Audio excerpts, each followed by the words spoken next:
Hello everyone, स्वागत है आप सभी का आज के इस बहुत ही ज्यादा इंपॉर्टेंट लेक्चर में, क्योंकि आज हम डिस्कस करने वाले हैं पेयर ऑफ स्ट्रेट लाइन के बेसिक्स के बारे में। एंड ये जो पेयर ऑफ स्ट्रेट लाइन है फुल्ली ज्योमेट्रिकल है, मतलब आपने स्ट्रेट लाइन सीखा होगा। अगर आपने स्ट्रेट लाइन सीखा है तो बस उसी के हिसाब से हमें चलना है। लेकिन ये पेयर ऑफ स्ट्रेट लाइन क्या है, पेयर ऑफ स्ट्रेट लाइन में कैसे फॉर्मुलेज होंगे, कैसे क्वेश्चंस आते हैं, वो सारी चीजें हम यहाँ पे डिस्कस करने वाले हैं। मतलब देखा जाए तो इस पूरे के पूरे लेक्चर में मैं आपको पूरा का पूरा फॉर्मूला एक्सप्लेन कर दूंगा, साथ ही साथ एग्जैक्टली मतलब किस टाइप के क्वेश्चन ज्यादा इंपॉर्टेंट है वो पूछूंगा, बता दूंगा। तो students, pair of straight line में सबसे पहले स्ट्रेट लाइन क्या होती है एक एक करके हम डिस्कस करेंगे। तो स्ट्रेट लाइन में सबसे पहले निकालेंगे स्लोप। ठीक है, सबसे पहले क्या निकालेंगे बच्चों हम लोग? Slope of the line. Slope मतलब क्या होता है? ढलान। मतलब जैसे आप बोलते हो ना, ये रोड का स्लोप बहुत ज्यादा है, मतलब ज्यादा एकदम स्टीप चढ़ाई है या थोड़ा सा नॉर्मल है, तो अब स्लोप मतलब क्या होता है? एक तरीके से ढलान होता है।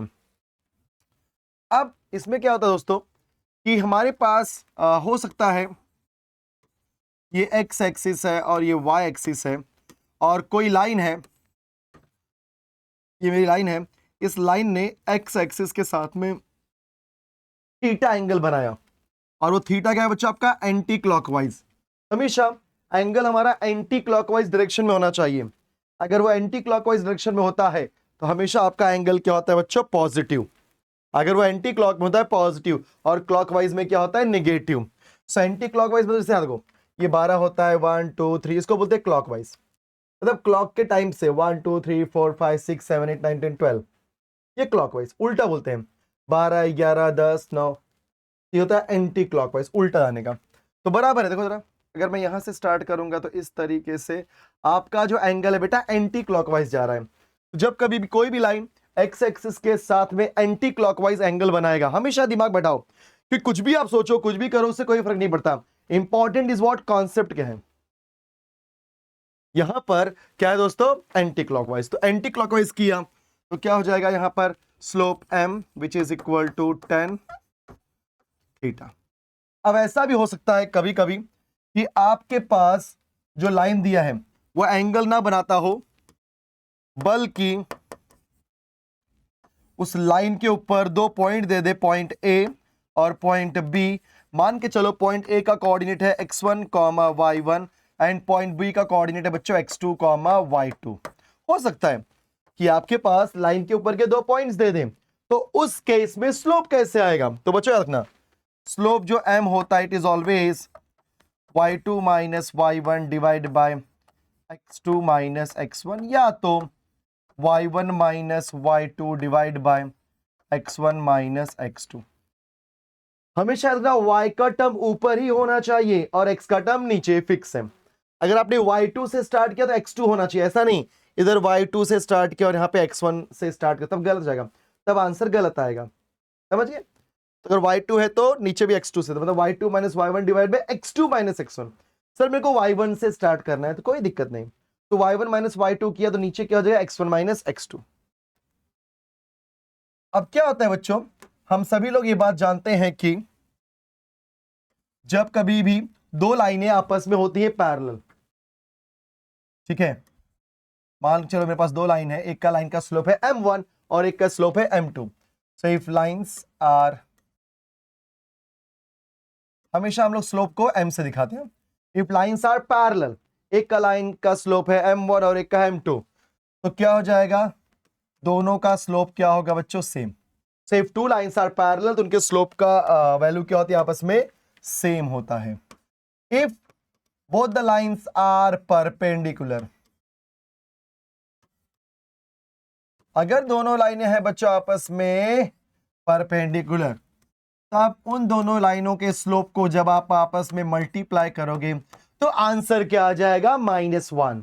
सो m1 into m2 equal to -1। याद रखना, if two lines are parallel तो उनके स्लोप का मल्टीप्लिकेशन होता है बच्चों उनका स्लोप आपस में होता है equal, and if two lines are perpendicular उनके स्लोप का मल्टीप्लिकेशन क्या होता है? -1। तो ये था स्लोप्स के बारे में। अब हम डिस्कस करने वाले हैं equation of lines. Equation of lines मतलब लाइन का इक्वेशन हम अलग अलग तरीके से निकालेंगे। अब वो अलग अलग तरीके क्या है देखते हैं। सो पहला तरीका है बच्चों आपका slope point form.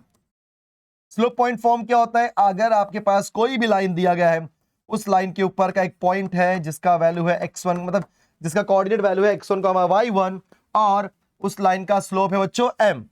So if your line is passing through a point x1, y1 with slope m, तो उस केस में इक्वेशन ऑफ लाइन क्या होता है, y minus y1 is equal to m into x minus x1। ध्यान दो क्या होता है बच्चों, equation of line using slope point form, y minus y1 is equal to m into x minus x1।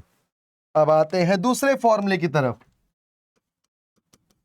2 point form. क्या बोलते हैं दोस्तों उसको हम लोग, 2 पॉइंट फॉर्म। 2 पॉइंट फॉर्म मतलब लाइन है, लाइन के ऊपर 2 पॉइंट है, एक पॉइंट A है इसका कोऑर्डिनेट है x1, y1, और दूसरा पॉइंट है बच्चों B जिसका कोऑर्डिनेट है x2, y2। सो अगर आपकी लाइन 2 पॉइंट से पास होती है तो उस लाइन का इक्वेशन हम निकालते हैं 2 पॉइंट फॉर्म से। और कैसे करने का याद रखो, ये वाले फॉर्मूला याद रखो सब लोग, ये वाला फॉर्मूला। इस फॉर्मूले में अगर मैं x माइनस x1 को लेफ्ट में भेज दूं तो क्या हो जाएगा, y माइनस y1, ये नीचे गया, सो y minus y1 divide by x minus x1, y minus y1 divide by x minus x1। तो यहां पे क्या बचेगा सर, m। तो इसी फॉर्मूले से मैं 2 पॉइंट फॉर्म डिराइव करा दूंगा बच्चों। तो ये y माइनस y1 इधर ही रखा मैंने, x माइनस x1 को इधर भेज दिया, ठीक है। तो वहां पे क्या बचा, m। नाउ m क्या होता है सर, स्लोप। m क्या होता है, स्लोप, और स्लोप का फॉर्मूला निकाला है मैंने, y2 minus y1 divide by x2 minus x1। दो आ गया। लोग आपको बहुत अलग अलग तरीके से बताएंगे, बट मैंने बता दिया एकदम सिंपल तरीके से। तो when your lines are passing through 2 points x1, y1, x2, y2, तब हमारे उस लाइन का इक्वेशन होता है बच्चों y minus y1 divide by x minus x1 is equal to y2 minus y1 divide by x2 minus x1। Third one, I hope यहां तक clear सबको। अब आता है बच्चों slope intercept form. Slope intercept form, इसका मतलब क्या होता है समझते हैं। मान लो यह एक्स एक्सिस और यह बच्चों वाई एक्सिस। अब इस एक्स और वाई में एक लाइन है जो इसको कट करती है, किसको, वाई एक्सिस को। ध्यान देना, मान लो इस लाइन का स्लोप है m और जहां पे कट करती है वो c पे कट कर रही है। यहां पे बच्चों c क्या हो गया, y पे कट हुआ है ना, अगर y पे कट हुआ तो y इंटरसेप्ट, और x पे कट हुआ तो x इंटरसेप्ट। लेकिन ये फॉर्मूला सिर्फ और सिर्फ एप्लीकेबल होता है y इंटरसेप्ट के लिए। सोचो कि अगर आप कि सर इसको क्या मैं x इंटरसेप्ट मान करके सॉल्व कर चलेगा, नहीं चलेगा, तब नहीं चलेगा, राइट। सो इस लाइन ने, जो ग्रीन वाली लाइन है उसका स्लोप है m, और वो लाइन y एक्सिस को c पे कट करता है। यहां पर जो c है बच्चों उसको हम बोलेंगे y इंटरसेप्ट, और हमारा जो स्लोप है दैट स्लोप इज m। समझ गए, तो स्लोप m है और y इंटरसेप्ट c होने की वजह से इक्वेशन ऑफ द लाइंस होता है दोस्तों, बचपन में सीखा था, y is equal to mx plus c। Yes, where m is the slope of the line and c is the y intercept। I hope clear है, मुझे ऐसा लगता है कि सभी को क्लियर हो गया बच्चों, ठीक है। कोई दिक्कत की बात तो नहीं लग रही मेरे को, थोड़ा सा हाईलाइट कर दे रहा हूं, मजा आ जाएगा, ठीक है दोस्तों।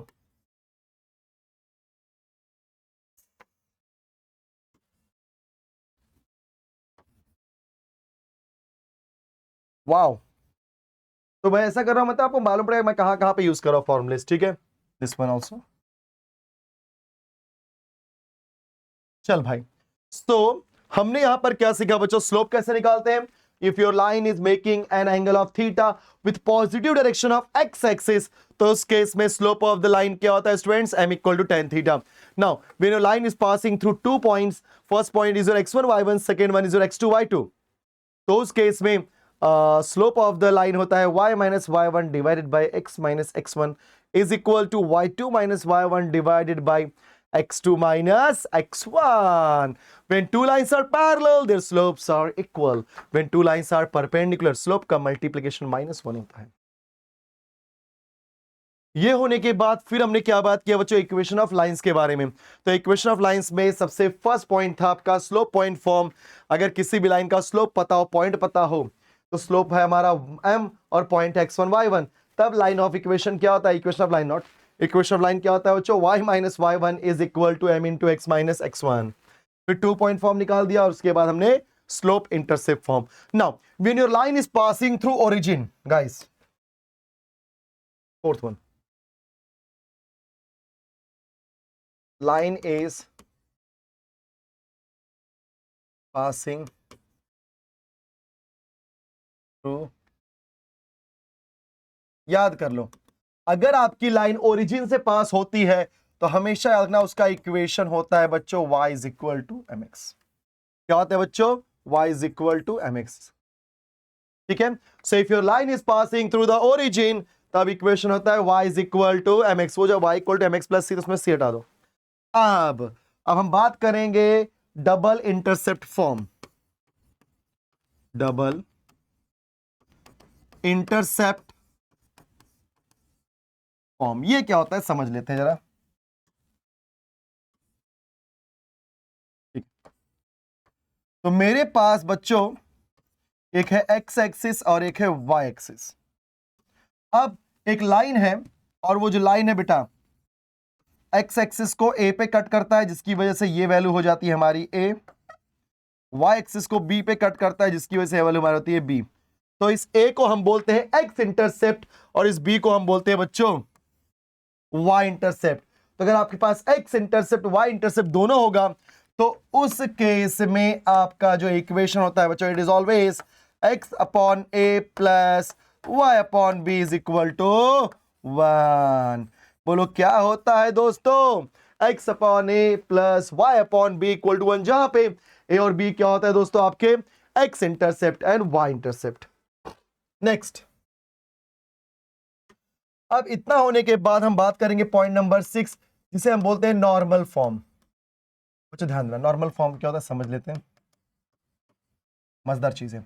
नॉर्मल फॉर्म में क्या होता है हमारे पास, अगेन ये x एक्सिस होगा और ये y एक्सिस. ठीक है. फिर एक लाइन होगा, ये लाइन है हमारा, जो व्हाइट वाला कलर बेटा वह लाइन है. इसी लाइन का इक्वेशन निकालना है, लेकिन इस लाइन के ऊपर इस ओरिजिन से मैंने ड्रॉ किया परपेंडिकुलर. राइट, इस लाइन से ओरिजिन के ऊपर ड्रॉ किया परपेंडिकुलर. मान चलो वो OM है और उसका डिस्टेंस है P. डिस्टेंस क्या है बच्चों, P. मतलब यहां पे OM की वैल्यू P है. ठीक है. और इसी OM ने x एक्सिस के साथ में अल्फा का एंगल बनाया हुआ है. तो ये जो OM इस लाइन के ऊपर परपेंडिकुलर है बेटा ना, इस OM को हम क्या बोलते हैं, नॉर्मल. क्या बोलते हैं, normal of the line. Clear.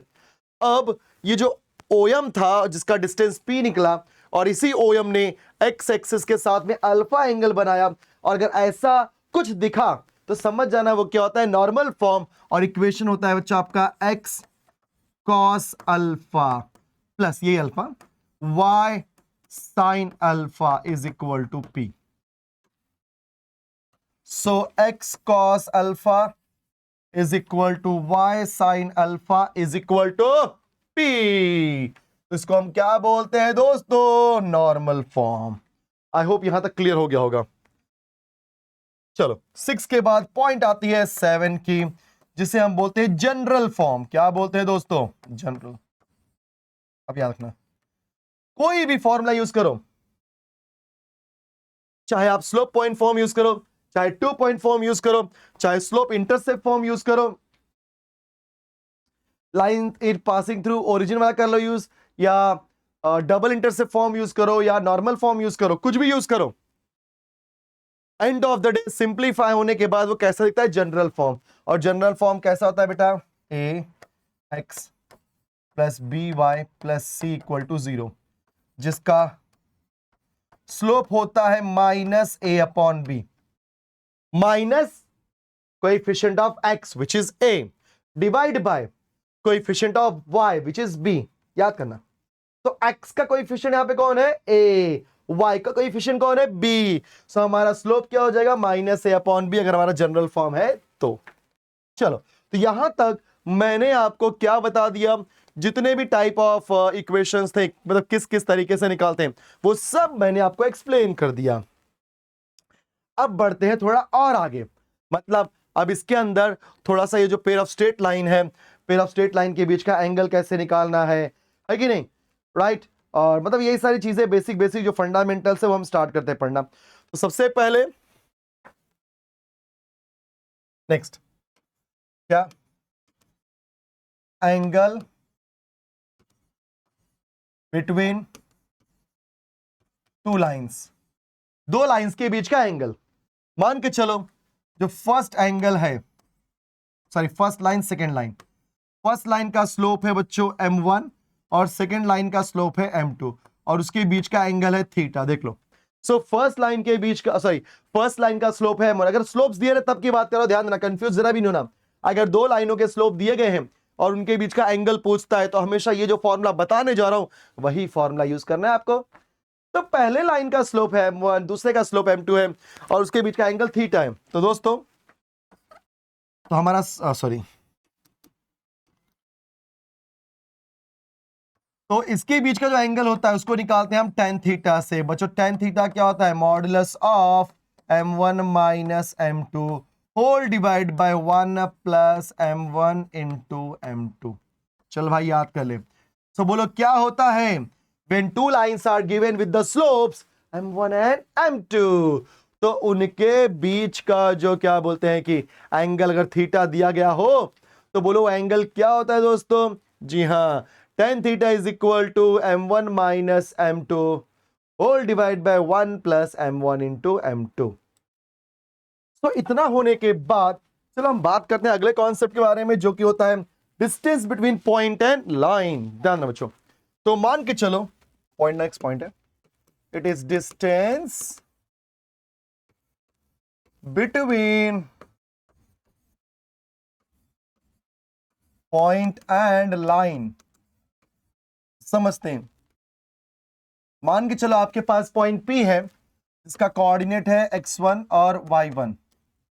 उसके बाद एक लाइन है दोस्तों, जिस लाइन का इक्वेशन है ax plus by plus c equal to 0। तो मेरे पास एक पॉइंट है x1 y1, फिर लाइन है ax plus by plus c equal to 0। अब मैंने क्या किया, इस पॉइंट P से ड्रॉ किया एक परपेंडिकुलर जिसका नाम है PM। अब मुझे निकालना है PM की वैल्यू। तो PM की वैल्यू कैसे आएगी, ध्यान देना, ये इक्वेशन में x के प्लेस पे x1 पुट कर दो और y के प्लेस पे y1 की वैल्यू पुट कर दो तो आपका आंसर आ जाएगा। तो क्या हो जाएगा दोस्तों, a इंटू एक्स के प्लेस पे x1 plus b into Y के प्लेस पे y1, वेरी गुड, फिर plus c divide by square root of x और y के कोएफिशिएंट का स्क्वायर कर दो। x के बाजू में a है, a स्क्वायर प्लस b का स्क्वायर। देखा आप सभी ने, तो इस तरीके से हम निकालते हैं distance between point and line. तो पॉइंट और लाइन के बीच का डिस्टेंस, यही एक तरीका है निकालने का, क्या करने का, x के प्लेस पे x1, y के प्लेस पे y1। सो ये एक बढ़िया तरीका था, बढ़िया फॉर्मूला था। लेकिन एक चीज और, कभी कभी क्या होता है, हमारे पास एक और नया कॉन्सेप्ट पूछ देता है बच्चों, जिसको हम बोलते हैं distance between two parallel lines. चलो आ जाओ, distance between two parallel line. समझते हैं, ये मेरी फर्स्ट लाइन है और ये मेरी सेकेंड लाइन है बच्चों। फर्स्ट लाइन का इक्वेशन है ax plus by plus c1 equal to 0। Second line का इक्वेशन है ax plus by plus c2 equal to 0। याद रखना बच्चों, जब कभी भी दो लाइनें आपस में पैरेलल होती है ना, पहली बात तो उनको पहचानने का सबसे बढ़िया तरीका यह है कि उनके x और y के कोएफिशिएंट सेम होते हैं। तो पहले वाली लाइन में जो x के बाजू का कोएफिशिएंट है वही कोएफिशिएंट सेकंड वाले लाइन में x के बाजू का होगा। तो दोनों के x का कोएफिशिएंट सेम, दोनों के y का कोएफिशिएंट सेम, लेकिन ये जो C1 और C2 है मतलब कांस्टेंट रहेगा दोस्तों अलग। यहां पे कांस्टेंट क्या रहेगा बच्चों? अलग। तो अगर मुझे इनके बीच का निकालना है डिस्टेंस, मान के चलो ये ए बोल रहा हूं, ये P है और ये M है, तो जानते हो PM कैसे आएगा? ध्यान देना, C1 minus C2, wow, C1 minus C2, because A और बी लेना ही नहीं है, C1 minus C2 divide by square root of, दोनों के x और y का कोएफिशिएंट तो सेम ही है, तो divide by square root of x का कोएफिशिएंट a, तो a का स्क्वायर, y का कोएफिशिएंट b मतलब b का स्क्वायर, और डाल दो मॉडुलस। मॉडुलस क्यों? बिकॉज डिस्टेंस है, it can not be negative. Clear? तो इस तरीके से हम करते हैं। मैंने यहां पे क्या बताया बच्चों? Distance between point and line. तो अगर पॉइंट है x1 y1 और लाइन है x plus B Y plus A equal 0, तो बच्चों आपका डिस्टेंस क्या होता है दोनों के बीच का? ax1 plus B Y one plus C divide by square root of A square plus B square. But हमारे पास दो लाइनें अगर आपस में पैरेलल हैं तो उनके इक्वेशन क्या होंगे? x plus B Y plus C one equal 0, दूसरे लाइन का equation x plus B Y plus C two equal to 0। और अगर इनके बीच का निकालना है डिस्टेंस, तो C1 minus C2 divide by square root of A square plus B square. Okay, तो आई होप ये सब मैंने बता दिया आपको। परफेक्ट। तो बच्चों ये सब किसके बारे में था? डिस्टेंस बोल रहा हूं, लाइंस के बारे में। अगर आपने इतना सीख लिया तो इतना गारंटी मैं देता हूं कि अब आपको लाइंस के बारे में आइडिया मिल चुका है। एक बार देख लो, फिर से मैं साइड में बता रहा हूं,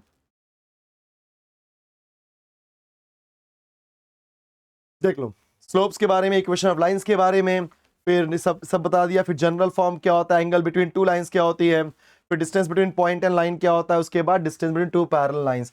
अब बारी आती है बच्चों पेयर ऑफ स्ट्रेट लाइंस। क्या बात है, 6 मार्क का चैप्टर है बोर्ड एग्जाम में, पेयर ऑफ स्ट्रेट लाइंस। तो मैं पेयर ऑफ स्ट्रेट लाइंस बोलूं, जॉइंट इक्वेशन बोलूं दो लाइन का, या कंबाइंड इक्वेशन बोलूं दो लाइन का, दोनों का मतलब क्या होता है दोस्तों? सेम। दोनों का मीनिंग यहां पे क्या होता है? सेम। तो ध्यान देना, सबसे पहला equation, joint equation of two lines passing through, बहुत इंपॉर्टेंट है बच्चों, पासिंग थ्रू ओरिजिन। मतलब मुझे दो ऐसे लाइन का इक्वेशन निकालना है, मैं डायग्राम बताता हूं, एक्स एक्सिस वाई एक्सिस। तो बच्चों हमारे पास ये मेरी फर्स्ट लाइन है और ये मेरी सेकंड लाइन है, ये ओ है, मान लो ये ओ ए है और ये ओ बी है। तो मेरे पास यहां पे दो लाइनें हैं, ग्रीन में दिखा रखा ओ ए एंड ओ बी। अब इन दोनों का मुझे निकालना है जॉइंट इक्वेशन। क्या निकालना है बच्चों? जॉइंट इक्वेशन या कंबाइंड इक्वेशन या उनके पेयर ऑफ स्ट्रेट लाइन का इक्वेशन। मैं जो भी बोलूं सेम है, जॉइंट इक्वेशन बोलूं, कंबाइंड इक्वेशन बोलूं या पेयर ऑफ स्ट्रेट लाइन का इक्वेशन बोलूं, तीनों का मतलब क्या होता है बच्चों? सेम। चलेगा? देखो, तो उसका जो इक्वेशन होता है बच्चों, it is always ax square plus 2hxy plus by square equal 0। Yes, याद कर लो सभी लोग। So ax square plus 2hxy plus by square equal to 0. So this is a homogeneous equation. Sir ये homogeneous equation क्या होता है? याद रखना, किसी भी इक्वेशन को हम homogeneous तभी बोल सकते हैं जब उसके वेरिएबल का पावर हर जगह सेम आए। यहाँ पे x वेरिएबल है जिसका पावर 2 है, यहाँ पे x और y वेरिएबल है, एक 1 है और इसका भी 1 है, 1 + 1 2। हमने बोला वेरिएबल्स, हम x और y को सेपरेटली नहीं देखेंगे, हम एक साथ हम वेरिएबल ही मान के चलेंगे। यहाँ पे x का पावर क्या है दोस्तों? 2। यहाँ पे x और y का पावर 1 1 है, ये तो h कांस्टेंट है, a b h ये सब कांस्टेंट है। तो x का पावर 2, y का पावर 2 और xy का 1 1 होकर के क्या बन जाएगा? 2। 1 + 1 2। यहाँ पे देखा जाए तो जितने भी वेरिएबल्स है सबका पावर क्या है बच्चों? सेम है, विच इज 2। सो ये क्या है हमारा? Homogeneous equation. अब याद रखना, अब इसी होमोजेनियस इक्वेशन से हम निकालते हैं ऑक्सिलरी फॉर्म। क्या बच्चों? Auxiliary form. ये ऑक्सिलरी फॉर्म क्या होता है? तो याद रखना किसी भी पेयर ऑफ स्ट्रेट लाइन के इक्वेशन को, इसको हम बोलते हैं स्टैंडर्ड इक्वेशन। स्टैंडर्ड मतलब जब दोनों लाइनें आपकी ओरिजिन से पास हो। ठीक है, सो इस स्टैंडर्ड इक्वेशन से हम क्या निकालेंगे, ऑक्सिलरी इक्वेशन या ऑक्सिलरी फॉर्म। वो एग्जैक्टली क्या होता है, अगर आप अपने पेयर ऑफ स्ट्रेट लाइन के इक्वेशन को स्लोप में कन्वर्ट करना चाहते हैं, बात समझ रहा, अगर आप अपने इस पेयर ऑफ स्ट्रेट लाइन के इक्वेशन को स्लोप में कन्वर्ट करना चाहते हैं तो जो भी इक्वेशन बनता है उसे हम क्या बोलते हैं बच्चों, ऑक्सिलरी इक्वेशन। तो करने का तरीका क्या, ध्यान दो, पहले आप इक्वेशन ले लो, X square plus 2hxy plus by square equal 0। तो दोस्तों किसी भी पेयर ऑफ स्ट्रेट लाइन को ऑक्सिलरी फॉर्म में कन्वर्ट करने का सबसे बढ़िया तरीका और सबसे सिंपल तरीका होता है एक्स स्क्वायर से डिवाइड करना, डिवाइड बाय एक्स स्क्वायर। यहां पे क्या हो जाएगा बच्चों आपका A X square divide by X square, सब जगह 2hxy divide by X square by square divide by X square equal to 0 upon X square होता है 0। बच्चों ये देखो, पूरा एक्स स्क्वायर कैंसिल, सिर्फ क्या बचेगा ए, इधर से एक एक्स और एक एक्स गया तो क्या बचेगा वाई अपॉन एक्स। ठीक है, तो फाइनली क्या हो गया यहां पर ए प्लस 2h बच्चों Y upon X plus B, ये Y square upon X square को मैं लिखता हूं वाई अपॉन एक्स का whole square is equal to 0। अब याद रखना, पुट y अपॉन एक्स को m। सर ये कैसे हुआ, बताता हूं, मुझे ये बताओ, y इज इक्वल टू क्या होता है mx होता है ना, when your line is passing through origin, तो बोलो क्या होता है equation, y is equal to mx। क्या होता है बच्चों, y is equal to mx। अगर यहां पे m निकालना हो तो x को भेज दो ना, y अपॉन एक्स की वैल्यू क्या हो जाएगी m, बराबर ना। अगर x को मैं यहां भेज दूं सो y अपॉन एक्स की वैल्यू क्या हो जाएगी m, तो वही तो कर रहा हूं, y अपॉन एक्स देखा मैंने क्या पुट कर दिया m। सो क्या हो जाएगा बच्चों a प्लस 2h, ये क्या है m तो 2hm प्लस ये b है तो b, ये y अपॉन एक्स m है तो m, बट स्क्वायर है तो स्क्वायर हो गया। Now it is guys bm square plus 2hm plus a equal to 0। वाह, देखा आप सभी ने, तो इसको हम क्या बोलते हैं दोस्तों, ऑक्सिलरी इक्वेशन। क्या बोलते हैं दोस्तों, ऑक्सिलरी इक्वेशन। तो आई होप कि पेयर ऑफ स्ट्रेट लाइन का इक्वेशन आने के बाद आपने क्या निकाल लिया, ऑक्सिलरी इक्वेशन। चलो थोड़ा और मजेदार तरीके से चलते हैं, नेक्स्ट कॉन्सेप्ट पकड़ते हैं।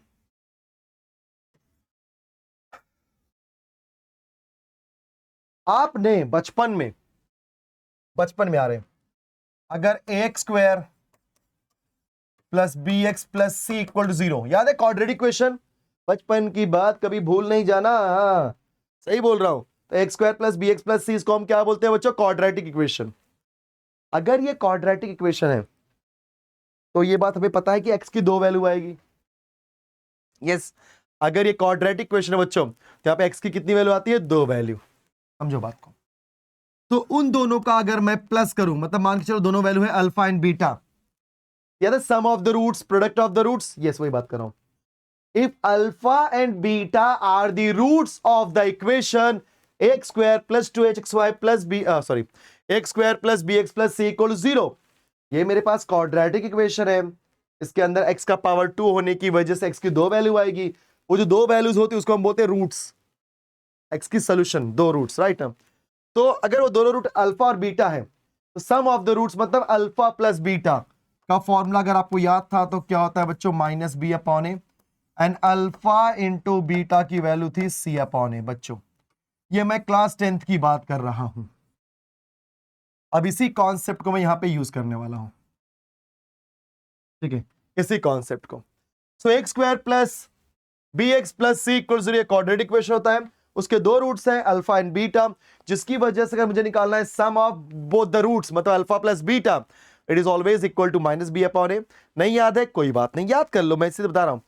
And product of the roots क्या होता है बच्चों, अल्फा इंटू बीटा, इसकी वैल्यू होती है sir C upon A.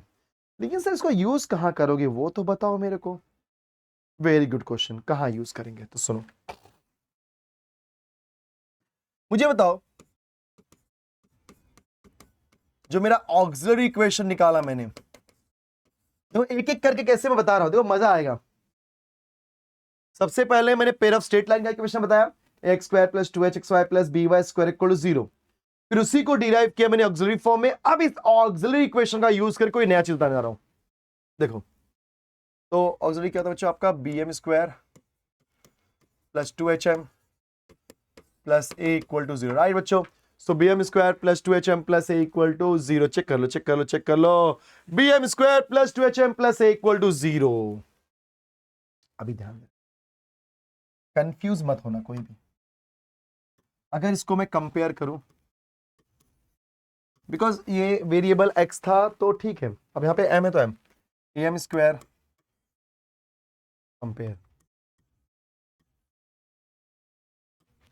am square, ये सब जो बता रहा हूं कोई बताएगा नहीं आपको, मैं बता रहा हूं, लिख के देता हूं, गारंटी है कोई नहीं बताएगा आपको, इसलिए ध्यान देना। am square plus bm plus c equal to 0, तो वहां से मुझे क्या मिलता है, m स्क्वायर के बाजू में a है और यहाँ पे m स्क्वायर के बाजू में b है, वेरी गुड। यहाँ पे m के बाजू में कैपिटल B है और यहाँ पे m के बाजू में 2h है, वेरी गुड। यहाँ पे हमारा कांस्टेंट c है, वहां पे कांस्टेंट a है। अब ये भी क्वाड्रेटिक इक्वेशन ही तो है ना। अब बच्चों, अगर ये क्वाड्रेटिक इक्वेशन है तो m की 2 वैल्यू होगी। कंफ्यूज मत होना, एकदम पकड़ चलना कॉन्सेप्ट को। बोले m की कितनी वैल्यू होगी, 2 वैल्यू। एक को दिखाता हूं m1, एक को दिखाता हूं m2। लेकिन सर ये तो भले क्वाड्रेटिक है, लेकिन ये तो पेयर ऑफ स्ट्रेट लाइन के इक्वेशन से बना हुआ है, मतलब कहीं ना कहीं यहाँ पे जो m रहेगा वो स्लोप का रोल प्ले करेगा। ओहो, सही पकड़ा, यही तो मैं जानना चाहता था कि तेरे को पकड़ा कि नहीं इस बात को।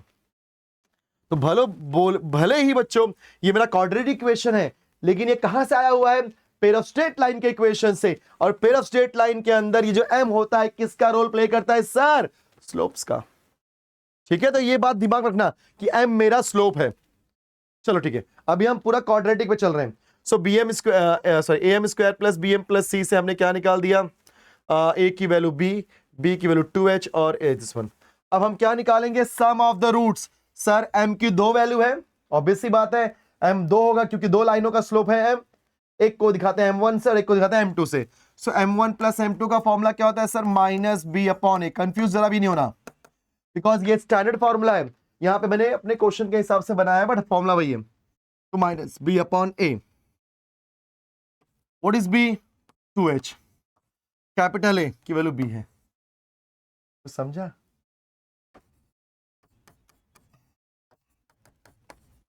मैं चाहता तो डायरेक्टली लिख देता m1 plus m2 is equal to minus 2h upon b, मतलब sum of the slopes is equal to minus 2h upon b, but मैंने लिखा क्या, no.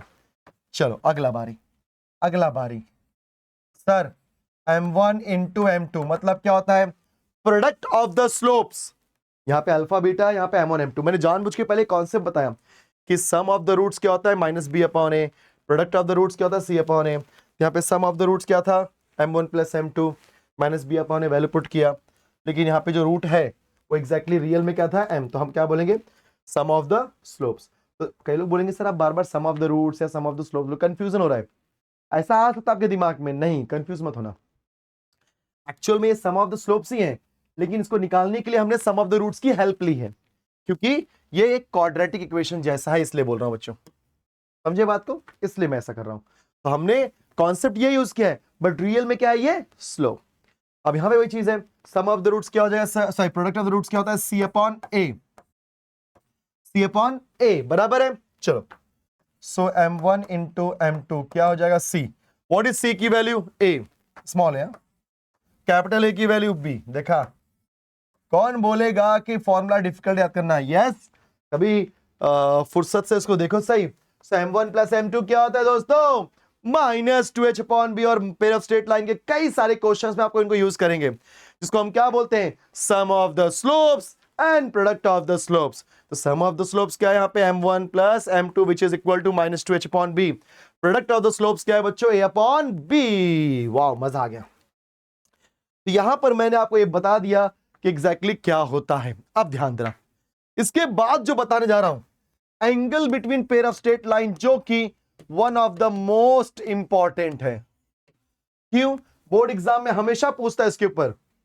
Question, angle between pair. Sir वो आपने एंगल तो सिखाया था, वो दो स्ट्रेट लाइन अलग अलग था, यहाँ पे दोनों स्ट्रेट लाइन कंबाइंड है, पेयर ऑफ स्ट्रेट लाइंस।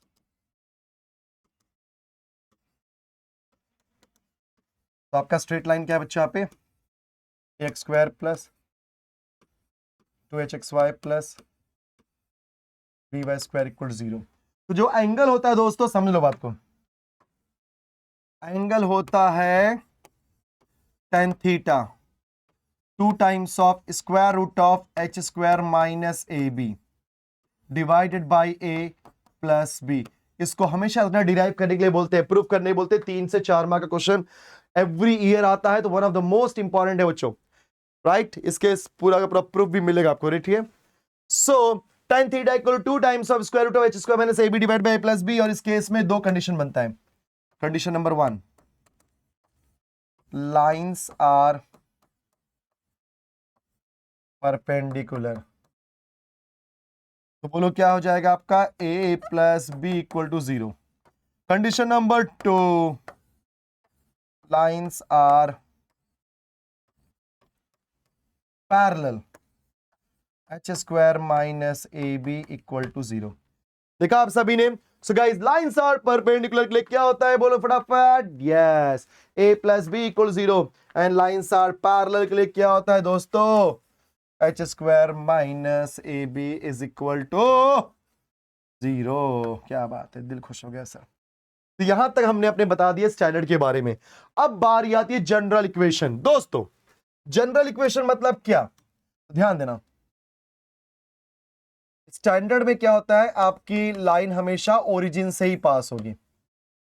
जब कभी भी standard equation of pair of straight line बोलेंगे, it is always passing through origin. But in case if your line is not passing through origin, कहीं और से पास हो रही है, तो ऐसे इक्वेशंस को बोलते हैं जनरल इक्वेशन।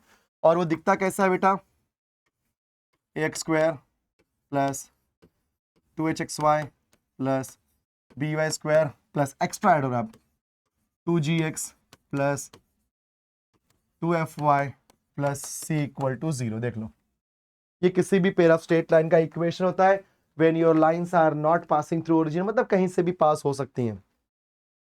जब उसको आप सिंपलीफाई करोगे तो बच्चों ऐसा ही दिखाई देगा। कभी कभी हमें ऐसा इक्वेशन दे देता है और बोलता है कि चेक करो क्या वो पेयर ऑफ स्ट्रेट लाइन का इक्वेशन है।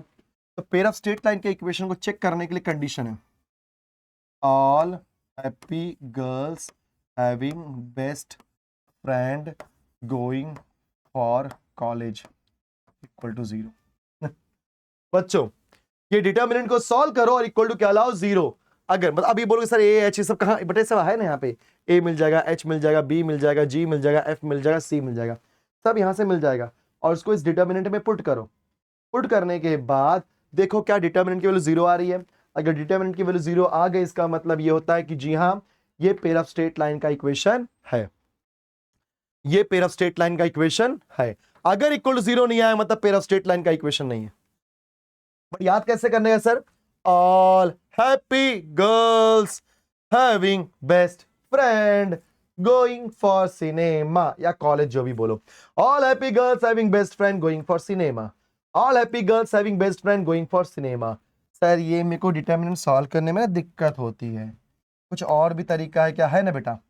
इसको सॉल्व करने का एक और तरीका है, मतलब इसको डिराइव करके क्या आएगा, ए बी सी के बाद क्या आता है, डी और ई ना, नहीं लिखना है, तो दो लोग को मैं हटा रहा हूं, डी और ई को, A B C D E, D को हटा दिया तो दो लोग को हटा दिया हूं। ई के बाद क्या आता है, एफ जी एच, लिखा। सो ए बी सी प्लस वो दो लोग को हटाया ना, तो 2 लिख दिया। So A B C plus 2 times of F G H. अब पहला पहले के साथ माइनस है, ए का एफ के साथ तो क्या हो जाएगा, minus A F square, B का जी के साथ minus B G square, C का एच के साथ तो minus C H square equal to 0। So A F square minus B G square minus C H square equal to 0। तो बच्चों आप वो डिटर्मिनेंट सॉल्व करने बैठ जाओ या इसको लेकर के सॉल्व करो। ए बी सी बता दिया, A B C plus 2 F G H minus A F square minus B G square minus C H square equal 0। तो इस कॉन्सेप्ट से आप क्या करते हो कि भाई यहां पर हम अपने पेयर ऑफ स्ट्रेट लाइन को चेक करते हैं कि वो एक्चुअल में पेयर ऑफ स्ट्रेट लाइन का इक्वेशन है कि नहीं, मतलब इस कंडीशन को, बिकॉज ये कोई भी इक्वेशन दिया रहेगा, ठीक है। आई होप कि ये भी समझ में आ गया सबको, इसके ऊपर भी क्वेश्चन डेफिनेटली आता है। एक लास्ट है बच्चों, लास्ट फॉर्मूला बताता हूं मैं आपको, जिसको हम बोलते हैं इंटरसेक्शन पॉइंट या point of intersection.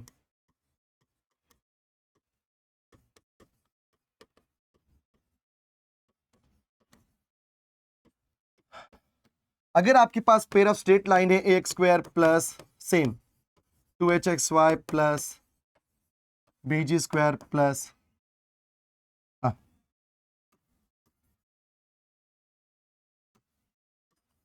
by square plus 2gx plus 2fy plus c equal 0, यहां से क्या मिल जाएगा आपको, a b c h g f c। तो जो आपका पॉइंट ऑफ कांटेक्ट होता है बच्चों, वो होता है आपका hf minus bg divide by ab minus h square. Please ध्यान दो, ये h f bg सब यहां से मिल जाएगा। तो बच्चों पॉइंट ऑफ कांटेक्ट क्या होता है, hf minus bg divide by ab minus h square, comma gh minus af divide by ab minus h square. इसी को हम क्या बोलते हैं बच्चों, point of contact. So hf minus bj divide by ab, दोनों के डिनोमिनेटर सेम वैल्यू है, बस आपको न्यूमरेटर याद रखना है। So hf minus bj divide by ab minus h square, comma gh minus af divide by ab minus h square. So यहां पर ये आपका लास्ट टॉपिक था, लास्ट पॉइंट था पेयर ऑफ स्ट्रेट लाइन का।